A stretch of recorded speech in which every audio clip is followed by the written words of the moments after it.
যেমনি দেখতে সুন্দর তেমনি খেতেও সুন্দর। আজকে বানাবো চিংড়ি মাছের মাথা দিয়ে বড়া। দেখুন আমার কাছে ছোট ছোট চিংড়ি মাছগুলো ছিল, ওই চিংড়ি মাছের মাথাগুলো দিয়ে একটা বড়া বানাবো। মিক্সার গ্রাইন্ডারে মাথাগুলো নিয়েছি, ভালোভাবে বেটে নিচ্ছি। এবার দুটো পেঁয়াজকে কুচি করে নিচ্ছি, কাঁচা লঙ্কা কুচি করে নিচ্ছি, আর ধনেপাতা কুচি করে নিয়েছি। একটা বল নেব, সঙ্গে ওই চিংড়ি মাছের মাথা বাটাটা নিয়ে নিচ্ছি, লঙ্কা কুচি, পেঁয়াজ কুচি ও ধনেপাতা কুচি নিয়ে নিচ্ছি।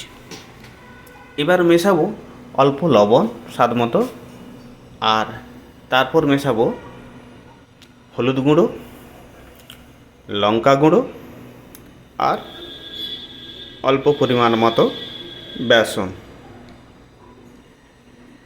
দিয়ে এবার ভালোভাবে মেখে নেব।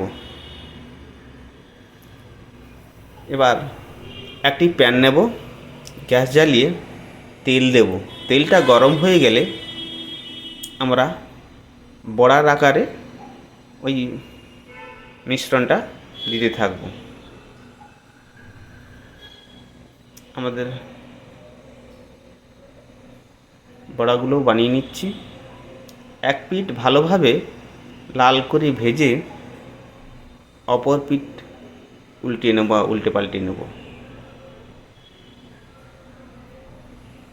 চলুন দেখে নিই।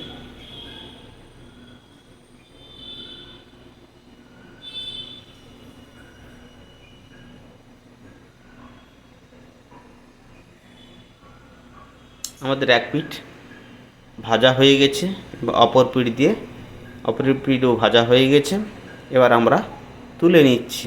দেখুন কত সুন্দর হয়েছে। ভিডিওটা ভালো লাগলে লাইক, শেয়ার, কমেন্ট করবেন এবং প্লিজ সাবস্ক্রাইব। কেমন হয়েছে বড়াটা?